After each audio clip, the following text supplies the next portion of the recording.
Après la chute du mur de Berlin, le site de l'ancienne chancellerie du Reich faisait partie de la redoutée Bande de la Mort, qui avait divisé la ville. En 1990, lors des travaux de nettoyage et de fouilles, les ouvriers tombèrent par hasard sur un complexe souterrain caché et scellé que les soviétiques n'avaient pas réussi à détecter. Le Führerbunker, le bunker des chauffeurs des SS, découvert des décennies plus tard avec l'intérieur intact.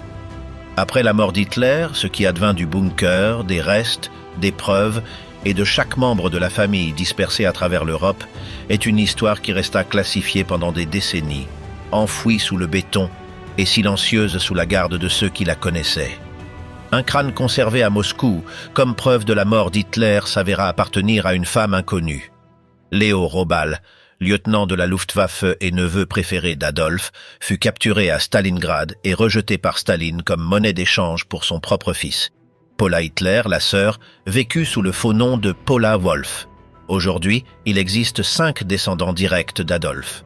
Ce documentaire reconstitue ce qui s'est réellement passé avec le Führerbunker et avec la famille Hitler après la guerre.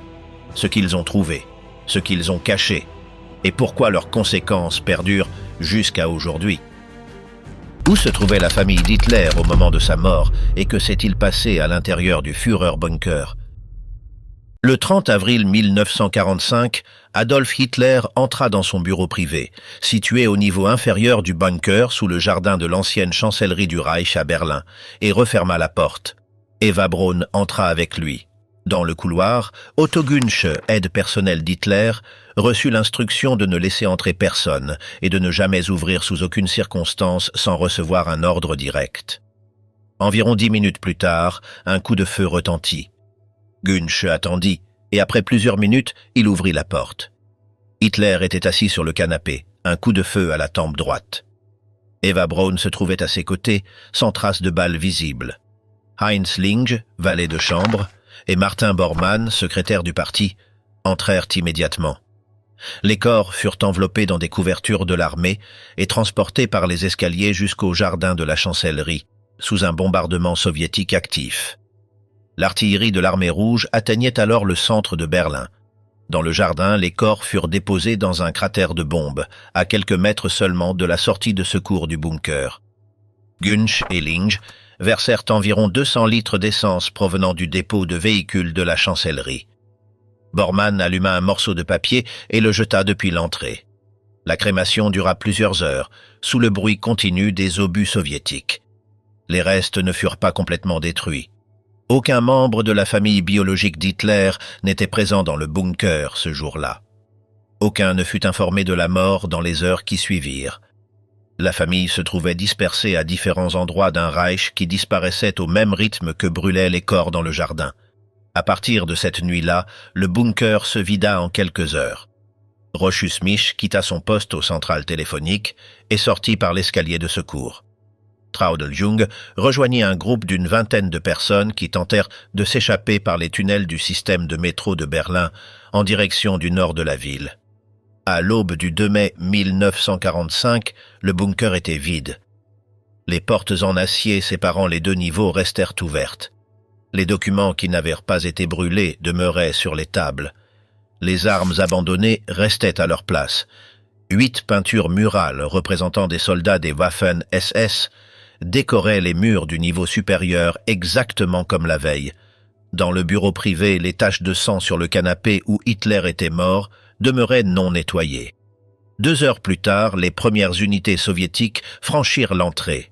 Ce que les soldats de l'armée rouge découvrirent dans les heures qui suivirent ne resta pas intact très longtemps. Avant qu'aucune autorité soviétique n'établisse un périmètre de contrôle autour du site, des soldats alliés et soviétiques commencèrent à pénétrer librement dans le bunker. Ce qui ne pouvait être emporté était arraché des murs. Documents, insignes, fragments de mobilier, éléments décoratifs, tout fut pris comme souvenir, ou comme preuve d'être passé par là. Des photographies de ces semaines montrent des groupes de soldats posant dans le bureau d'Hitler, assis sur le canapé avec les taches de sang encore visibles. Pendant plusieurs semaines, avant que les soviétiques ne ferment l'accès, le bunker fut de facto accessible à quiconque approchait du jardin de la chancellerie. Des civils berlinois, des journalistes occidentaux et des militaires y entrèrent et en sortirent sans aucun contrôle. Le photographe américain William Vandiver fut le premier photographe occidental à documenter méthodiquement l'intérieur. Tandis que le bunker était pillé à Berlin, les membres de la famille biologique d'Hitler se trouvaient à différents endroits en Europe, sans savoir avec certitude ce qui s'était passé sous le jardin de la chancellerie. Paula Hitler, la plus jeune sœur d'Hitler, vivait à Vienne sous le nom de famille Wolf depuis plusieurs années. Dans les années 30, Hitler lui avait exigé d'adopter ce nom afin que sa présence dans la vie quotidienne de Vienne ne crée pas de situation gênante pour le régime. Paula obéit. Elle travailla comme technicienne en dessin pour une entreprise d'armement pendant la guerre et ne maintint pas de contact régulier avec son frère durant les années du conflit. Au début du mois de mai 1945, les troupes américaines arrivèrent à Vienne. Paula resta dans son appartement. Alois Hitler Jr., demi-frère d'Hitler et fils du premier mariage de son père, vivait à Hambourg. Alois avait entretenu une relation distante et tendue avec son demi-frère pendant des décennies. Il n'avait occupé aucun poste politique dans le régime et avait passé la guerre à gérer un restaurant à Berlin, fréquenté par des officiers nazis, sans que cela fasse de lui une personnalité publique. En mai 1945, Hambourg était entre les mains des Britanniques. Alois demeurait dans la ville. William Patrick Hitler, neveu d'Hitler et fils d'Alois Jr., issu de son premier mariage à Liverpool, servait depuis plusieurs mois dans la marine des États-Unis.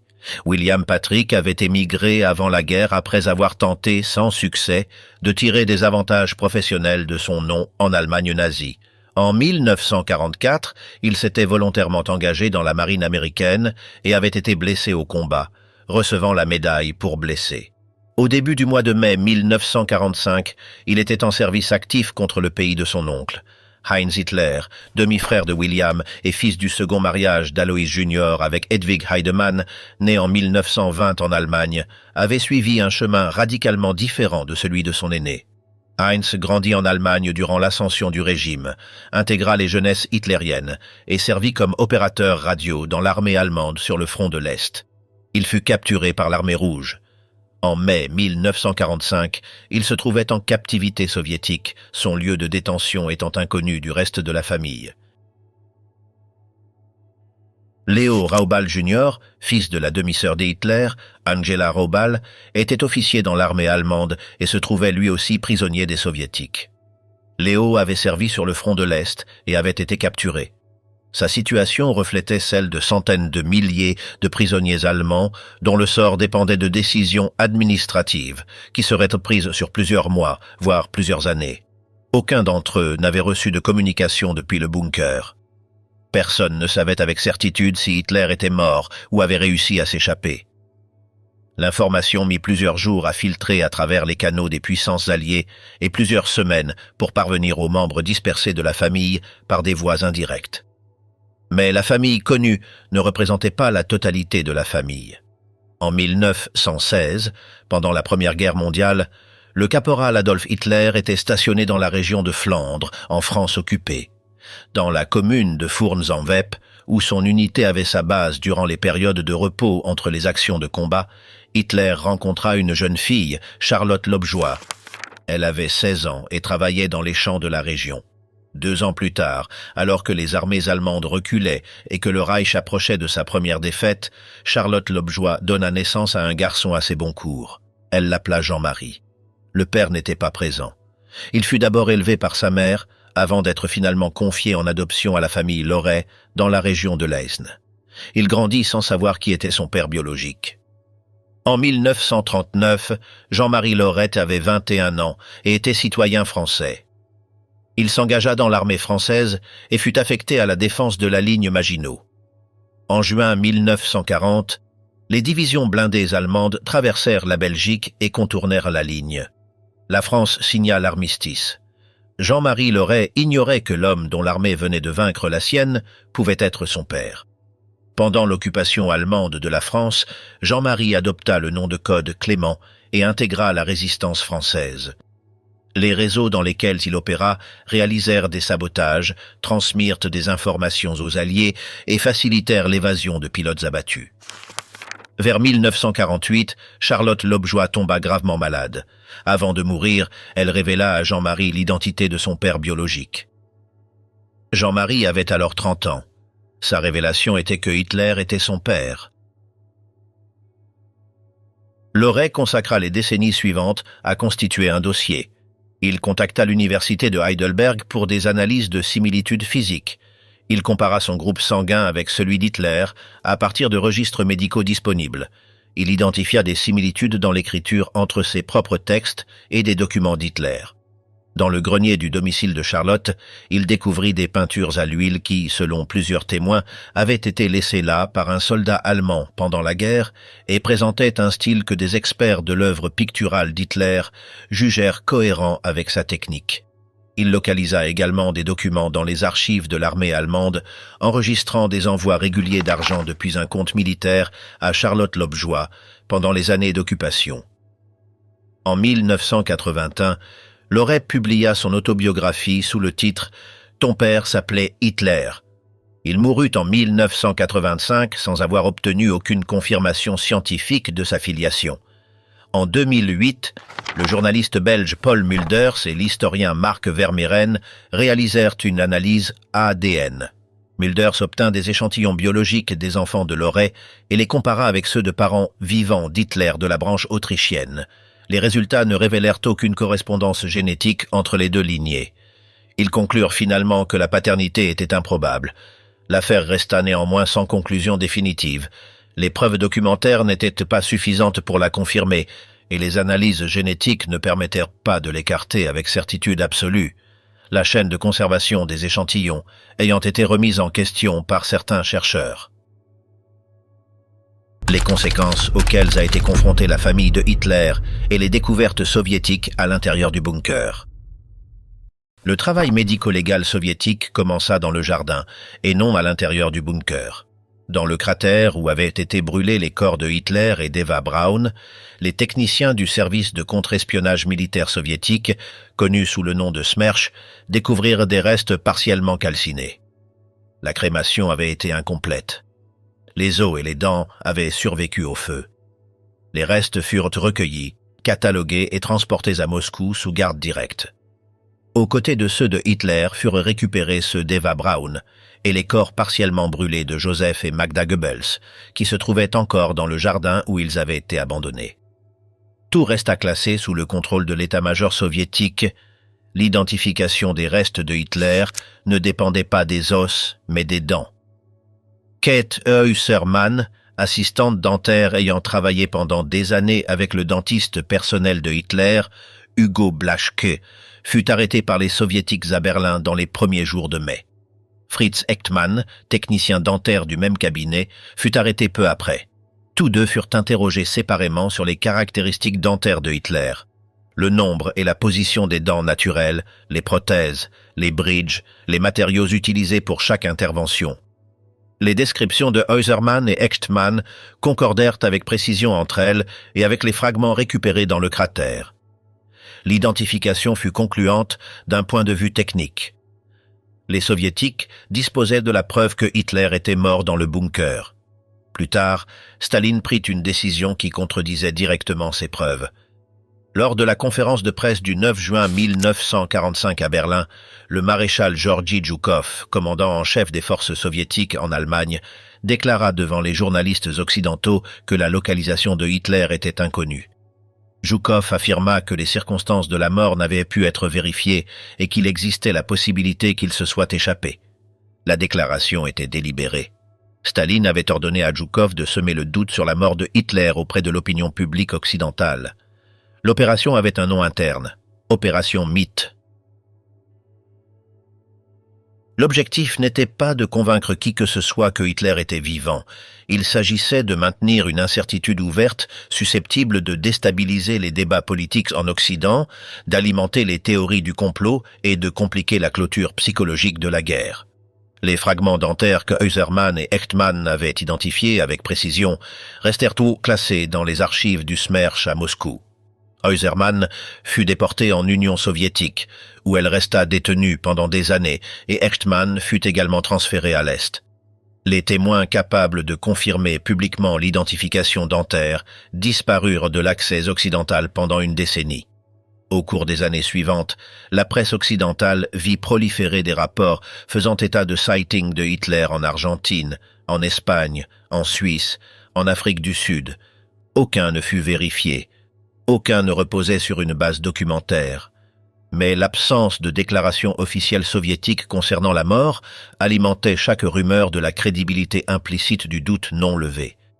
Les services de renseignement occidentaux, sans accès aux archives soviétiques, ne pouvaient ni confirmer ni infirmer. Le dossier restait techniquement ouvert. Pendant ce temps, dans le jardin de la chancellerie, le site où les corps avaient été brûlés devint, dans les mois suivants, un lieu de visite non autorisé. Soldats, touristes improvisés, journalistes et curieux s'approchèrent du cratère. Certains recueillaient des fragments du sol comme souvenirs. Les autorités soviétiques établirent des périmètres qui n'étaient pas toujours respectés. L'endroit, qui devait disparaître de la conscience publique, suscitait une attraction qu'aucun périmètre militaire ne parvenait à neutraliser. La décision de démolir les bâtiments de la chancellerie du Reich répondait à la politique soviétique visant à éliminer les symboles physiques du Troisième Reich dans son secteur de contrôle. Entre 1945 et 1949, les équipes de démolition rasèrent systématiquement les bâtiments au-dessus du niveau du sol. Le marbre rouge de Suède qui avait revêtu la façade conçue par Albert Speer fut démonté pièce par pièce et réutilisé pour la construction du mémorial soviétique de Treptower Park, inauguré en 1949. Le monument dédié aux soldats soviétiques tombés fut littéralement construit avec les matériaux arrachés aux bâtiments qui avaient été le centre du régime qui les avait tués. Le bunker souterrain présentait un problème différent. Les ingénieurs soviétiques évaluèrent à la structure et conclurent que le béton armé de 4 mètres d'épaisseur résisterait à toute démolition conventionnelle. En décembre 1947, la première explosion délibérée du complexe fut effectuée. L'opération était classifiée et ne fut annoncée à l'avance. Le périmètre fut fermé à tout observateur extérieur. Lorsque le journaliste de l'Associated Press, Richard Kazishke, apprit l'opération et tenta de s'approcher pour photographier l'explosion, un sentinelle soviétique tira sur lui. La balle ne l'atteignit pas, mais le message était sans équivoque. Ce qui se passait avec le bunker ne regardait pas la presse occidentale. Les résultats de l'explosion furent inférieurs aux attentes. Le plafond du niveau inférieur descendit d'environ 40 cm. Les murs de séparation interne furent endommagés. La dalle principale et les murs extérieurs restèrent intacts. Le béton, conçu pour résister aux bombardements aériens, résista également aux explosifs militaires soviétiques. Le bunker fut scellé avec des décombres et de la terre, effacé des cartes officielles du secteur soviétique et déclaré inexistant à toute fin administrative. Avec le bunker scellé, les premiers membres de la famille de Hitler commençaient à affronter les conséquences de leur nom de famille. Paula Hitler fut arrêtée en Autriche en mai 1945 par des agents du renseignement américain. Elle fut transférée dans un centre d'interrogatoire et soumise à des sessions de questions pendant plusieurs jours. Les interrogateurs voulurent savoir quelle relation elle avait entretenue avec son frère pendant la guerre, si elle avait participé à des décisions du régime, si elle disposait d'informations sur des documents, des fonds ou des réseaux d'évasion. Paula répondit de manière cohérente lors de toutes les sessions. Elle avait eu un contact minimal avec son frère pendant la guerre, n'avait occupé aucun poste et ne possédait aucune information opérationnelle sur quoi que ce soit. Les interrogateurs conclurent finalement qu'elle disait la vérité et elle fut libérée sans inculpation pour retourner à Berchtesgaden où elle continua de vivre sous le nom de Wolf. La situation de Paula illustrait une contradiction que les Alliés n'avaient peut-être pas anticipée. La famille biologique des Hitler n'avait, pour la plupart, jamais fait partie du régime.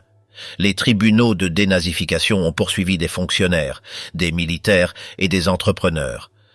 Quant aux parents sans fonction ni responsabilité, le système allié se contentait de les relâcher.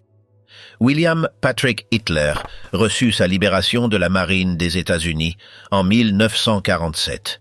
De retour à la vie civile, il prit 2 décisions qui allaient définir le reste de son existence.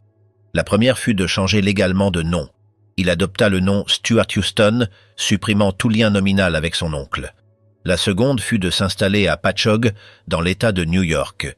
Il fonda un laboratoire d'analyse sanguine pour les hôpitaux, appelé Brookhaven Laboratories, épousa Phyllis Jean-Jacques et construisit une vie quotidienne totalement déconnectée du nom sous lequel il était né. Le choix du nom Stuart Houston suscita, des années plus tard, des spéculations sur un éventuel hommage codé à Houston Stewart Chamberlain, le théoricien racial dont Hitler s'était inspiré, mais William Patrick ne répondit jamais à cette interprétation. Alois Hitler Jr. resta à Hambourg sous contrôle britannique. Il ne fut pas poursuivi. Les Britanniques l'interrogèrent, établirent qu'il ne détenait aucune information pertinente et le laissèrent en liberté. Son restaurant de Berlin avait été fréquenté par des officiers du régime, mais cela ne le rendait responsable d'aucune action que les tribunaux alliés jugeaient condamnable. Il mourut à Hambourg en 1956 sans avoir fait de déclaration publique significative sur son demi-frère. L'absence de déclaration constituait en elle-même une position, ni distanciation explicite, ni adhésion. Heinz Hitler, le seul membre de la famille à avoir combattu activement pour le régime, ne revint pas. Les dernières nouvelles de sa localisation le placèrent dans un camp de prisonniers soviétiques. La famille ne reçut aucune confirmation officielle de sa situation pendant des années. Il mourut en captivité à un moment donné entre 1945 et 1950, sans qu'une date précise ni un lieu exact soient établis. Son histoire clôturait, sans témoins ni archives, le seul chapitre de la famille qui avait pris le parti du régime. Léo Robal Jr. resta en captivité soviétique pendant des années.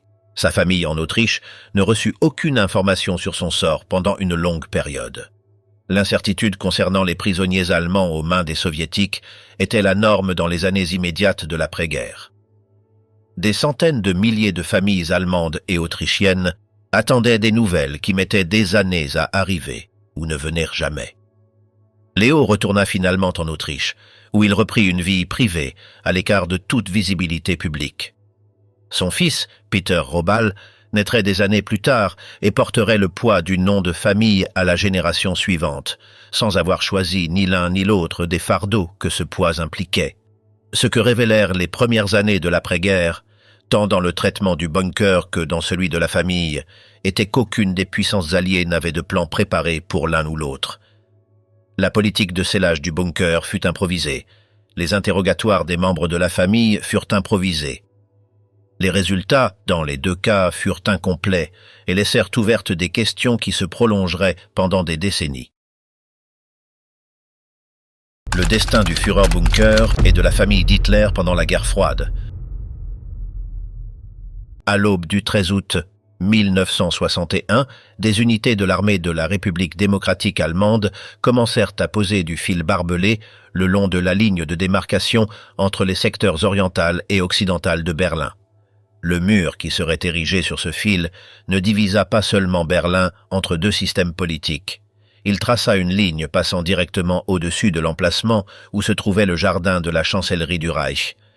Le lieu où les corps de Hitler et de Braun avaient été brûlés se retrouva à l'intérieur de la bande de la mort, ce corridor de terre de personnes où les gardes avaient ordre de tirer sur toute personne tentant de le franchir.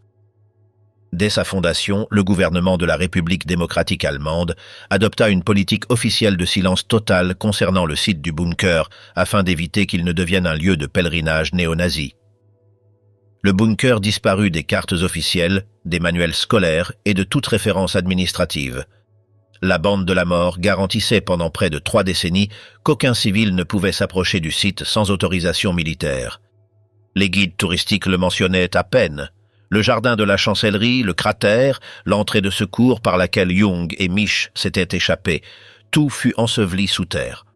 Le paradoxe était que ce silence officiel n'éteignait pas l'intérêt, mais au contraire l'amplifiait. Du côté occidental de Berlin, les touristes arrivant en ville demandaient systématiquement la localisation du bunker. Les autorités occidentales répondaient avec vagueur, car l'emplacement exact se trouvait dans le secteur oriental et était inaccessible. L'impossibilité de visiter le site ajouta à la légende du bunker une dimension de mystère qu'aucun musée ouvert n'aurait pu générer. Le bunker invisible devint, durant les années de la guerre froide, l'un des lieux les plus évoqués de Berlin. À Moscou, la gestion des restes suivit sa propre évolution parallèle.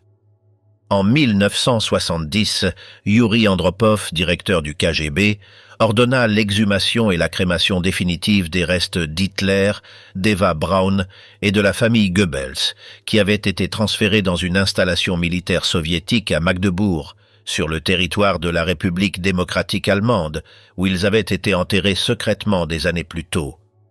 Les restes furent jetés dans l'Elbe. L'opération se déroula sans aucun enregistrement public, sans notification à aucun gouvernement allié et sans communication à aucun organisme judiciaire international. En 1976, le gouvernement de la République démocratique allemande envoya en secret une équipe d'archéologues et de techniciens à l'intérieur du bunker afin de le documenter systématiquement. Les instructions étaient explicites, aucune communication publique, aucune fuite. Ce que l'équipe découvrit fut un bunker que le temps n'avait pas effleuré. L'intérieur était resté intact depuis mai 1945, à l'exception des dommages structurels causés par l'explosion de 1947 et des inondations partielles de certaines sections. Les 8 peintures intramurales représentant des soldats des Waffen-SS étaient toujours sur les murs. Des fragments d'armes demeurèrent là où ils avaient été abandonnés lors de la débâcle. Des objets personnels qui n'avaient pas été pillés dans les premières semaines restaient à leur place. La documentation produite fut immédiatement classifiée et le bunker fut à nouveau scellé. À Berchtesgaden, Paula Hitler vécut ces dernières années avec la même discrétion qu'elle avait adoptée tout au long de l'après-guerre. En 1952, elle formalisa légalement le changement de nom en Wolf, supprimant le lien nominal qui persistait encore dans ses documents. Elle mourut en juin 1960. Elle n'eut pas d'enfant. Elle ne laissa aucune déclaration publique d'importance historique. Avec sa mort disparut le dernier membre de la famille ayant partagé l'enfance d'Adolf et connu le monde avant que le nom de famille n'acquiert la signification qu'il aurait pour toujours. Paula avait accordé une seule interview significative en 1959 à des agents de l'armée américaine préparant un profil psychologique de son frère pour les archives de renseignement. Dans cet entretien, elle décrivit Adolf comme un enfant qui n'avait jamais accepté l'autorité de son père et qui avait développé, dès son plus jeune âge, une certitude absolue dans ses propres idées. Cette interview resta classifiée pendant des décennies et ne fut pas publiée du vivant de Paula. À Long Island, William Patrick Stewart Houston eut 4 enfants avec Phyllis Jean-Jacques. Le premier reçut le nom d'Alexander Adolf, une combinaison contenant le prénom de son grand-oncle, sans que personne dans le quartier de Patchogue ne sache pourquoi. Le second fut nommé Louis, le troisième Howard Ronald et le dernier Brian William. Aucun ne portait le nom de famille Hitler. Howard Ronald suivit un parcours qui constituait en soi une réponse implicite au poids familial. Il travailla comme agent spécial au sein de la division des enquêtes criminelles de l'Internal Revenue Service, l'agence fiscale fédérale des États-Unis. Un petit-fils d'Alois Hitler Jr., employé comme agent fédéral par le gouvernement qui avait combattu son arrière-grand-oncle nominal. Howard mourut dans un accident de la route en septembre 1989, à 32 ans, sans avoir eu d'enfant. William Patrick mourut en juillet 1987. Léo Robal Jr. ne revint pas dans les années immédiates de l'après-guerre comme le reste de la famille. Il avait été capturé à Stalingrad le 31 janvier 1943, blessé, et transféré à Moscou pour interrogatoire. Dès le départ, les Soviétiques le traitèrent non pas comme un simple prisonnier de guerre, mais comme un atout politique. Il était le neveu préféré d'Hitler, avait passé du temps avec lui, connaissait ses habitudes, son entourage immédiat et les dynamiques de son cercle rapproché. Lors des interrogatoires, il fournit des informations détaillées sur les parents d'Hitler, sa routine quotidienne et les rapports de pouvoir au sein du régime. Hitler tenta de le récupérer. Il donna l'ordre d'explorer un échange de prisonniers, Léo Robal contre Yakov Djougachvili, le fils de Staline capturé par les Allemands en juillet 1941. Staline refusa l'échange. Le fils de Staline mourut plus tard dans un camp allemand, tandis que Léo resta dans les prisons soviétiques. En 1949, sans aucune preuve de culpabilité individuelle. Léo Robal fut condamné comme criminel de guerre et condamné à 25 ans de goulag pour avoir soutenu la politique agressive et criminelle de Hitler et pour son implication dans les crimes du 6e armée sur le sol soviétique. La condamnation était politique, non judiciaire. Il ne rentra que le 28 septembre 1955, lorsque le chancelier Konrad Adenauer négocia directement avec les soviétiques la libération des derniers prisonniers allemands retenus en Union soviétique. Léo Robal en fit partie. Il retourna en Autriche après 12 ans de captivité et reprit son travail de professeur de chimie à Linz. Les descendants de la branche Robal restèrent en Autriche dans un silence total. En 1956, le gouvernement de la République démocratique allemande entreprit une opération différente. Au lieu de tenter de détruire le Führerbunker lui-même, qui s'était révélé indestructible, il retira le toit du Vorbunker, le niveau supérieur du complexe, remplit l'espace de décombres et recouvrit la surface de pelouse. Le niveau inférieur, le Führerbunker où Hitler était mort, resta intact sous terre. En 1959, une tentative supplémentaire fut menée sur le niveau inférieur. Le résultat fut que certaines sections furent partiellement inondées par la nappe phréatique, que le béton ne contenait plus complètement, mais la structure principale résista à nouveau. Lorsque le mur fut construit en 1961, le site accumulait depuis 14 ans des tentatives de démolition infructueuses. En 1988, des ouvriers du bâtiment travaillant à la construction de blocs résidentiels sur le côté occidental de l'ancienne Wilhelmstrasse, dans le secteur est de Berlin, ouvrirent la dalle d'un sous-sol et découvrirent un couloir qui ne figurait pas sur les plans. Les murs étaient en béton armés d'une épaisseur extraordinaire. Les encadrements de portes étaient en acier massif. Les objets dispersés sur le sol ne correspondaient à aucun usage industriel ou résidentiel connu. Les ouvriers continuèrent à travailler pendant plusieurs jours avant que la notification officielle n'atteigne les autorités de la République démocratique allemande. Personne dans la chaîne de commandement immédiate du chantier ne voulait être tenu responsable d'avoir ouvert ce qui, clairement, ne devait pas être ouvert. Lorsque la notification parvint, la réaction fut immédiate. Les travaux dans cette section furent interrompus, l'accès au couloir bloqué, et les équipes procédèrent à remplir les sections découvertes de sable et de ciment. La dalle de sol et les parties des murs extérieurs les plus profondes restèrent en place en raison du coût prohibitif d'un démontage complet. Le mur tomba le 9 novembre 1989. Avec lui disparut l'État qui avait administré la politique d'invisibilité autour du bunker pendant 4 décennies. Ce qui suivrait obligerait l'Allemagne réunifiée à prendre des décisions concernant un lieu que 2 États allemands avaient préféré faire disparaître et qui, malgré tous leurs efforts, était toujours là. Lorsque Hitler mourut, tout ce qui portait son nom ne disparut pas. Pendant des décennies, sa fortune, ses objets et son héritage continuèrent à circuler à travers le monde. Qui a hérité du patrimoine d'Hitler ? Dans les heures qui ont suivi le 30 avril 1945, il existait, en différents points de l'Europe et du monde, un patrimoine d'une ampleur extraordinaire portant le nom d'Adolf Hitler. Ce patrimoine ne disparut pas avec son propriétaire. Il continua d'exister, générant de l'argent, circulant entre gouvernements, éditeurs, collectionneurs et maisons de vente aux enchères pendant les 8 décennies suivantes. Ce qui restait du régime, en tant qu'objet physique et source de revenus, a sa propre histoire, qui ne s'achève pas en 1945, mais se poursuit jusqu'à aujourd'hui. Hitler n'est pas arrivé au pouvoir en étant riche, il est arrivé au pouvoir en devenant riche.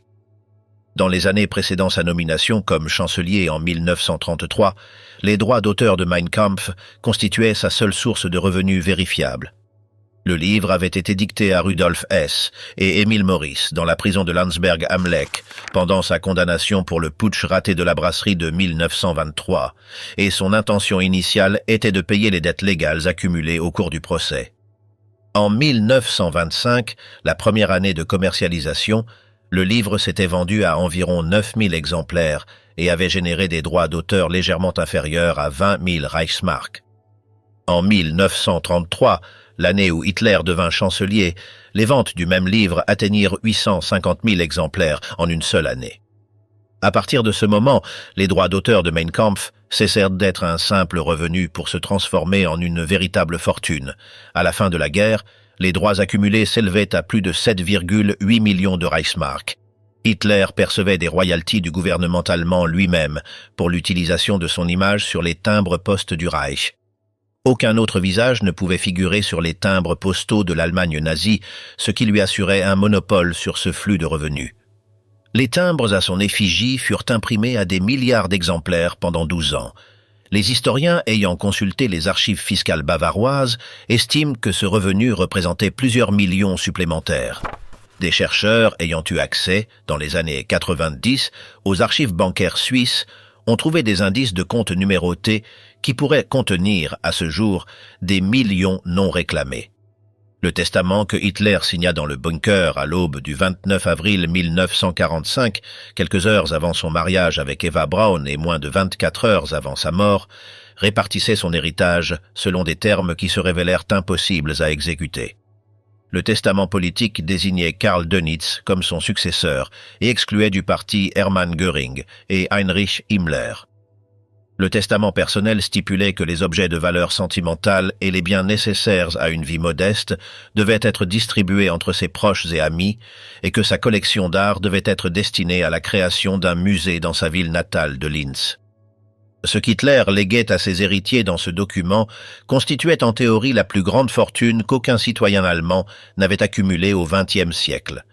L'État de Bavière, où Hitler était officiellement enregistré comme résident, s'empara de la totalité de son patrimoine connu à la fin de la guerre, sans tenir compte du testament. L'argument juridique avancé était que Hitler avait été citoyen bavarois au moment de sa mort et que ses biens revenaient à l'État en l'absence d'héritiers pouvant se faire légalement reconnaître. Paula Hitler tenta sa chance avant sa mort en 1960.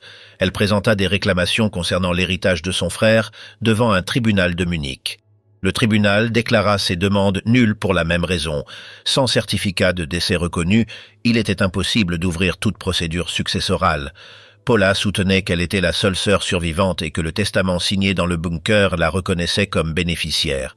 Le tribunal répondit que ce testament était un document du régime nazi, que le régime avait cessé d'avoir une validité juridique en mai 1945 et que, par conséquent, le document était dépourvu de tout effet légal dans la République fédérale. La Bavière avait utilisé la nullité même du régime de Hitler pour annuler sa dernière volonté. La sœur, qui avait passé 15 ans après la guerre à travailler dans une boutique d'artisanat sous un nom d'emprunt, ne reçut rien de la fortune de son frère. Dans les années 60, Leo Raubal Jr. explora la possibilité de réclamer les droits de Mein Kampf avec l'assistance de l'historien Werner Maser. Les démarches n'aboutirent à aucun résultat judiciaire. Léo déclara qu'il ne voulait pas d'argent taché de sang et ne déposa aucune plainte formelle. Les autres membres de la famille n'entreprirent aucune réclamation. Le patrimoine d'Hitler resta entre les mains de la Bavière, sans qu'aucun héritier biologique n'ait jamais reçu quoi que ce soit et sans qu'aucun tribunal n'ait formellement tranché sur le bénéficiaire légitime. En 1951, les Alliés transférèrent les droits non anglo-saxons du livre à l'État de Bavière. La Bavière utilisa cette titularité non pas pour percevoir des royalties, mais pour bloquer toute nouvelle édition en allemand sur son territoire, dans le but déclaré d'empêcher la diffusion de l'idéologie nazie. Le patrimoine matériel d'Hitler possédait une dimension que aucune loi sur les droits d'auteur ne pouvait réguler, les objets physiques ayant appartenu à sa personne ou à son entourage immédiat. Ce marché commença dans les premières heures après le 2 mai 1945, lorsque les soldats soviétiques et alliés commencèrent à emporter du bunker tout ce qu'ils pouvaient transporter. Ce qui sortit ce mois de mai se mit à circuler sur les marchés d'antiquités, dans les collections privées et lors des ventes aux enchères pendant les décennies suivantes, sans qu'aucun organisme ne puisse retracer avec précision ce qui était authentique et ce qui était faux. Le marché des objets personnels d'Hitler généra des transactions de montants qui auraient été inconcevables en 1945. Le téléphone qu'Hitler utilisa dans le Führerbunker durant les derniers mois de la guerre fut adjugé pour 243 000 $. Une bague d'Hitler ornée d'une croix gammée composée de 16 rubis fut vendue aux enchères pour plus de 65 000 $. Une mèche de cheveux fut cédée pour plus de 100 000 livres lors d'une vente aux enchères en 2008. Documents signés, uniformes, couverts avec initiales, photographies avec dédicaces personnelles. Chaque catégorie généra son propre marché. Les peintures qu'Hitler produisit entre ses années de formation à Vienne et ses années de pouvoir constituent le segment du marché aux prix les plus élevés et à la plus forte densité de contrefaçon. Hitler réalisa environ 2000 œuvres au cours de sa vie, principalement des aquarelles d'architecture et de paysages. La plupart ne survécurent pas à la guerre. En 2014, une aquarelle du Standsamt de Munich fut achetée par un collectionneur du Moyen-Orient pour 152 000 €. 14 peintures datées entre 1904 et 1922 furent vendues à Nuremberg pour un total de 391 000 €. Une aquarelle de Neuschwanstein fut acquise par un acheteur chinois pour 100 000 €. Les acheteurs venèrent d'Asie, du Moyen-Orient, d'Amérique du Sud et d'Europe. Aucun ne déclarait publiquement les raisons pour lesquelles il souhaitait posséder une peinture signée A. Hitler. Le marchand qui découvrit et vendit les premières peintures d'Hitler fut Samuel Morgenstern, un commerçant juif de Vienne qui, en 1911, commença à proposer ses aquarelles à une clientèle fortunée de la ville. Lorsque Hitler arriva au pouvoir 2 décennies plus tard, la galerie de Morgenstern fut confisquée par les nazis.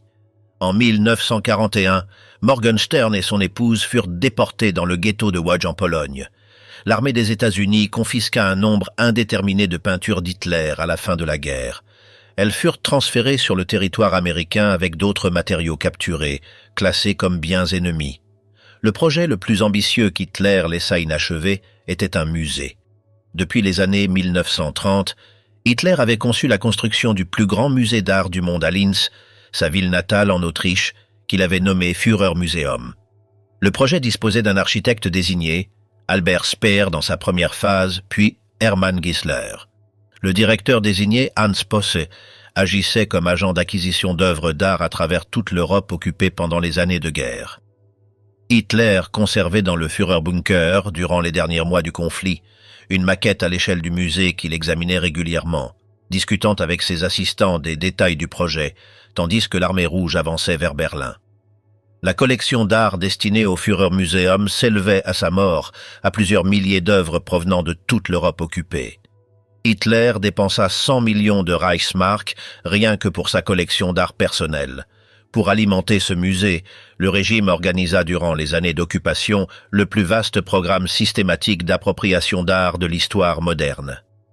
L'unité connue sous le nom de Einsatzstab Reichsleiter Rosenberg cataloguait et transférait vers l'Allemagne des milliers d'œuvres provenant de collections privées, de musées nationaux et de propriétés confisquées en France, en Pologne, aux Pays-Bas, en Belgique, en Italie et dans les territoires soviétiques occupés. Les œuvres cataloguées pour le Führermuseum portaient sur leur fiche d'inventaire une marque spécifique, les initiales AH. Des milliers d'œuvres furent stockées dans des mines de sel, des châteaux et des dépôts militaires répartis en Autriche et en Bavière pendant la fin de la guerre. Le musée ne fut jamais construit. Les œuvres accumulées pour lui furent en partie récupérées par les monuments Men, l'équipe de spécialistes de l'art qui suivait l'armée alliée pour localiser et protéger le patrimoine culturel pillé. Certaines furent restituées à leurs propriétaires originaux ou à leurs héritiers au cours des années et des décennies suivantes. D'autres intégrèrent des musées publics européens. D'autres encore disparurent dans des collections privées dont elles ne ressortirent jamais. Le dernier chapitre du Führermuseum survint en 2013, lorsque les autorités fiscales allemandes perquisitionnèrent l'appartement de Cornelius Gurlitt à Munich dans le cadre d'une enquête pour fraude fiscale. Ce qu'elles y trouvèrent représentait 1200 œuvres d'art entassées dans chaque recoin de l'appartement, allant de tableaux de maîtres européens à des dessins conservés dans des cartons. Gurlitt était le fils de Hildebrand Gurlitt, un marchand ayant travaillé pour le régime en achetant et en vendant des œuvres d'art confisquées pendant la guerre, y compris celles destinées au Führermuseum de Linz. Que sont devenus les derniers survivants du Führerbunker? Bormann, Jung et Misch quittèrent le bunker la même nuit par le même escalier de secours. Martin Bormann, chef de la chancellerie du parti et secrétaire privé de Hitler, avait signé comme témoin l'acte de mariage de Hitler avec Eva Braun 36 heures auparavant. Dans la nuit du 1er au 2 mai, il rejoignit un groupe comprenant Arthur Axmann, responsable des jeunesses hitlériennes, et le médecin Ludwig Stumpfegger, chirurgien personnel de Hitler. Le plan consistait à suivre les tunnels du métro vers le nord, traverser la rivière Spree et atteindre les lignes allemandes. Le groupe émergea à la surface à la station Friedrichstrasse. Sur le pont Weidendammer, un char allemand tenta de se frayer un chemin vers le nord. Bormann et Stumpfegger avancèrent collés aux blindés. Une explosion dispersa le groupe. Axmann, séparé des autres, recula par la même rue et trouva 2 corps étendus près de la station Lerter. Il reconnut Bormann et Stumpfegger. Il ne put s'arrêter pour vérifier s'ils étaient morts ou blessés. Les corps furent enterrés quelques jours plus tard dans une tranchée voisine par un employé des postes qui découvrit les restes. Lors des procès du tribunal militaire international, tenu entre 1945 et 1946, Bormann fut jugé par contumace. Il était le seul accusé principal dont la localisation restait inconnue. La sentence ne pouvait pas être exécutée, car aucun service de renseignement allié ne pouvait confirmer si le condamné était vivant ou mort. Dans les années qui suivirent, les archives de renseignement accumulèrent des dizaines de rapports d'observation. Un mémo des services britanniques d'octobre 1946 signalait des apparitions dans la région de Schaffhouse, en Suisse. Plus tard, un fonctionnaire frustré écrivait dans un mémo interne que Bormann avait été vu simultanément en Suisse, en Bolivie, en Italie, en Norvège et au Brésil. La Central Intelligence Agency ouvrit un dossier sur sa localisation, qui resta actif pendant des années. En 1967, Simon Wiesenthal, le traqueur de criminels nazis qui avait localisé Adolf Eichmann en Argentine, déclara qu'il y avait suffisamment d'indices pour considérer que Bormann était toujours en vie. En décembre 1972, des ouvriers du bâtiment travaillant à proximité de la gare centrale de Berlin-Ouest découvrirent des restes humains à 12 mètres, du point où l'employé des postes avait enterré les corps 27 ans plus tôt. Les experts légistes identifièrent 2 squelettes. Celui de Stumpfegger fut déterminé grâce à sa taille. Le second présentait un bridge dentaire que le docteur Hugo Blaschke, le même dentiste qui avait identifié les restes de Hitler dans le jardin de la Chancellerie en mai 1945, reconnut. La clavicule du squelette présentait une fracture consolidée que les enfants de Bormann confirmèrent comme un accident d'équitation. Dans le crâne des 2 squelettes, on trouvait des fragments de verre cohérents avec des capsules de cyanure mordues. Les autorités de l'Allemagne de l'Ouest déclarèrent officiellement Bormann mort le 11 avril 1973. En 1995, un ouvrage soutint que le crâne présentait un travail dentaire réalisé avec une technologie des années 1950, incompatible avec une mort en 1945 et qu'il était couvert d'argile rouge caractéristique du Paraguay. Les autorités allemandes ordonnèrent une analyse d'ADN mitochondrial des fragments. Le profil génétique fut comparé à celui d'un fils de Bormann. La correspondance fut confirmée. Les restes furent incinérés et les cendres dispersées dans la mer Baltique. L'homme qui avait organisé l'accès de Hitler à son bureau durant les dernières années de la guerre mourut sur un pont de Berlin 2 jours après lui. Traudl Jung arriva à Munich en 1947. Elle avait 27 ans. La commission de dénazification l'avait exonérée en raison de son âge. Elle trouva un emploi comme secrétaire à la rédaction du magazine Quick et rédigea en quelques semaines le récit des 2 ans et demi qu'elle avait passés comme secrétaire personnelle de Hitler. Ses mémoires décrivaient un homme agréable lors des repas, ponctuel, attentif à son personnel. Le tournant qu'elle identifia elle-même fut la comparaison avec Sophie Scholl. Scholl avait exactement le même âge que Jung lorsqu'elle fut arrêtée pour avoir distribué des tracts contre le régime et exécutée en 1943. Cette même année, Jung avait décidé de rester travailler pour Hitler alors qu'on lui offrait la possibilité de partir. Rochus-Mich fut capturé par les soviétiques en quittant le bunker et passa 9 ans dans des prisons et des camps de travail de l'Union soviétique. Il retourna en Allemagne de l'Ouest en 1954 et s'installa à Berlin où il travailla comme peintre et décorateur. Il vécut dans le même quartier où il avait servi comme opérateur radio et garde du corps personnel de Hitler. Ce qui n'apparaissait dans aucune de ses déclarations était le repentir. Le tribunal constitutionnel allemand examina sa responsabilité éventuelle dans des crimes commis en tant que membre des Waffen-SS et conclut qu'il n'y avait pas de preuves suffisantes pour le poursuivre. Misch ne fut jugé pour aucun délit. Dans ces dernières années, il était le seul témoin vivant capable de décrire à la première personne les derniers jours du bunker. Misch mourut à Berlin le 5 septembre 2013, à l'âge de 96 ans. Il était le dernier survivant du Führer-Bunker. Avec sa mort disparut la dernière personne vivante ayant entendu le coup de feu du 30 avril 1945 depuis le couloir. Otto Günsche, l'adjoint qui avait bloqué le couloir pendant les 10 minutes qui suivirent le coup de feu et qui avait ouvert la porte du bureau lorsque tout fut terminé, fut capturé par les soviétiques dans les premiers jours de mai. Heinz Ling, l'aide de chambre qui avait enveloppé le corps de Hitler dans une couverture et aidé à le transporter dans le jardin, fut capturé peu après. Tous deux furent transférés à Moscou sous la garde du service de renseignement militaire soviétique. Leur captivité n'avait pas pour but de les juger. Elle visait à les vider.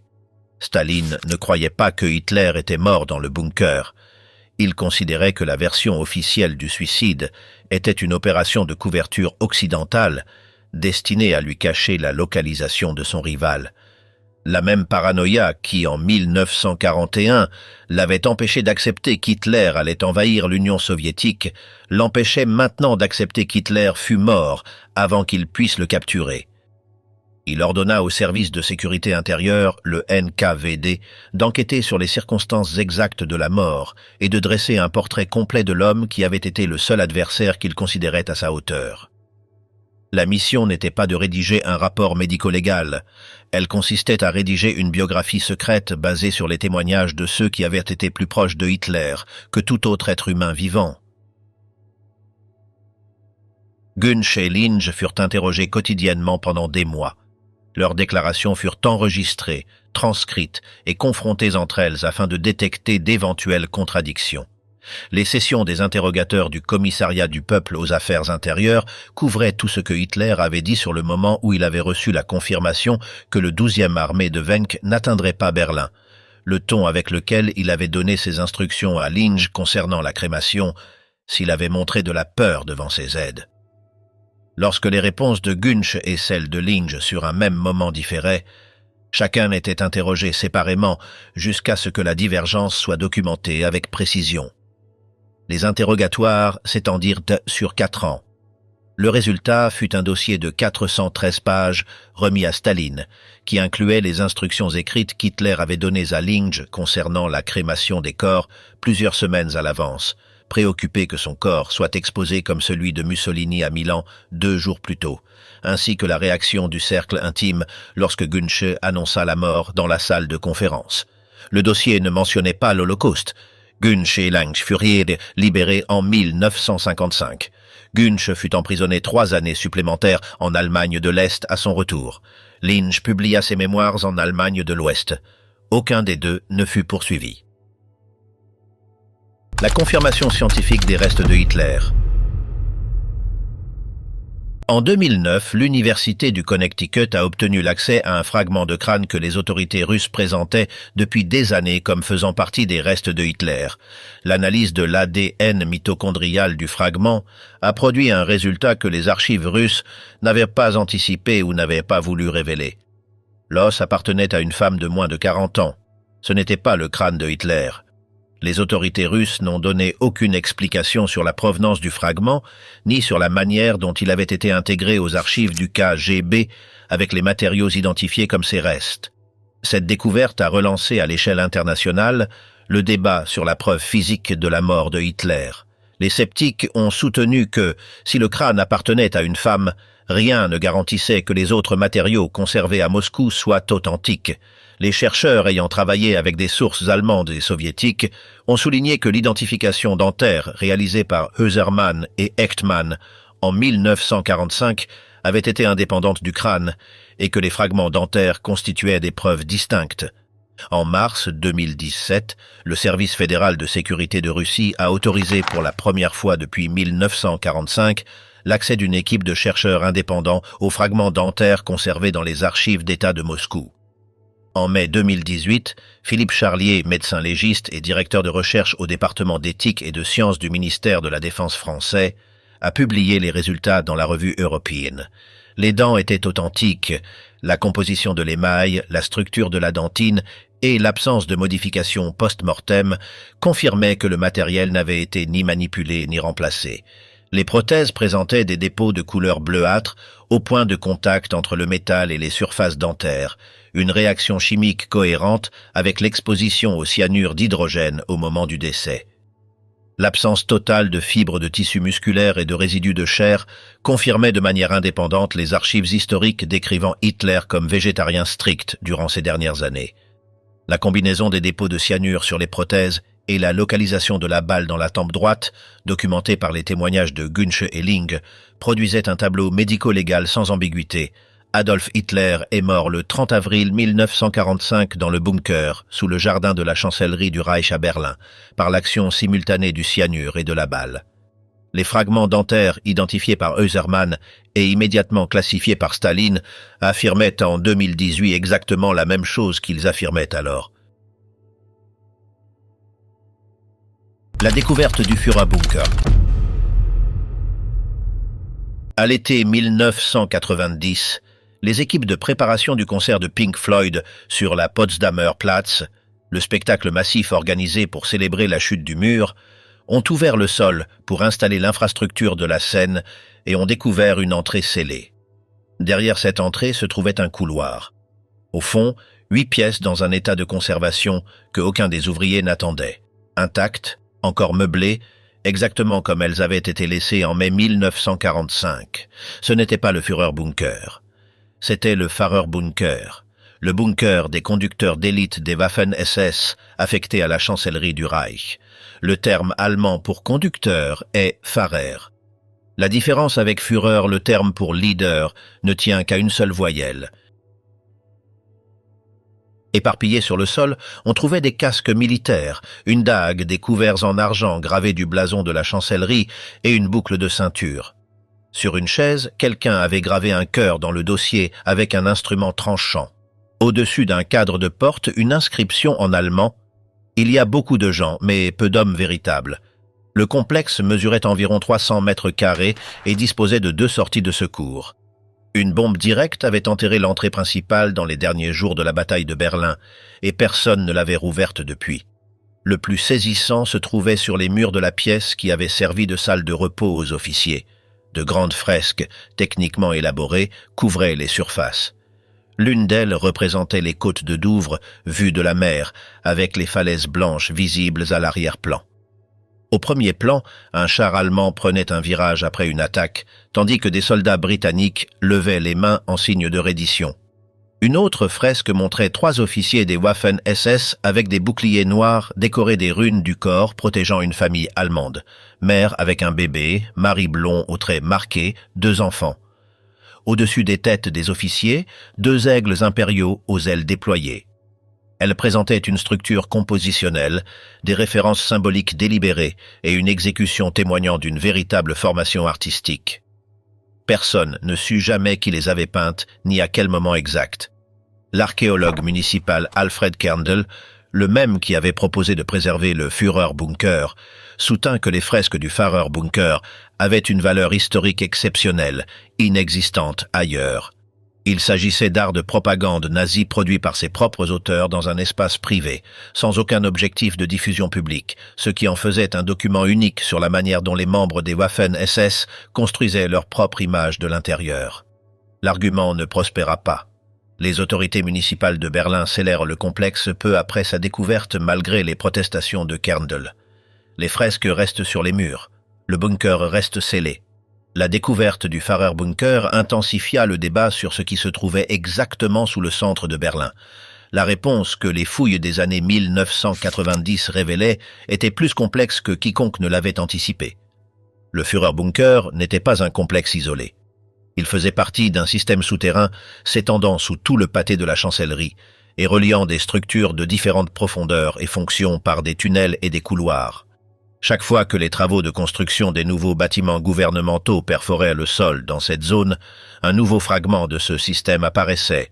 Dans les années 1990, plusieurs ouvriers moururent lorsque des fouilles à proximité de la zone de la chancellerie déclenchèrent des munitions de la Seconde Guerre mondiale enterrées sous terre. Les travaux furent interrompus, des inspections du sous-sol furent réalisées, puis repris avec des protocoles supplémentaires. Le sous-sol du centre de Berlin restait actif 45 ans après la fin de la guerre.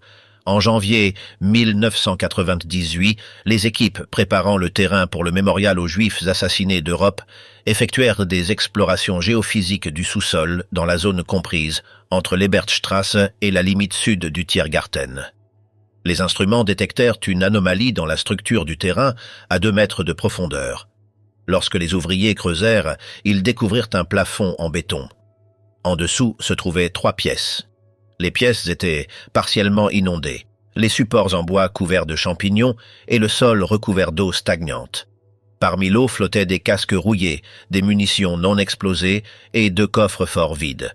Le coordinateur des travaux, Lutz Lepolt, confirma que la structure correspondait au bunker personnel de Joseph Goebbels, relié par un tunnel à la villa que le ministre de la Propagande avait occupé dans la même direction, démoli pendant la guerre.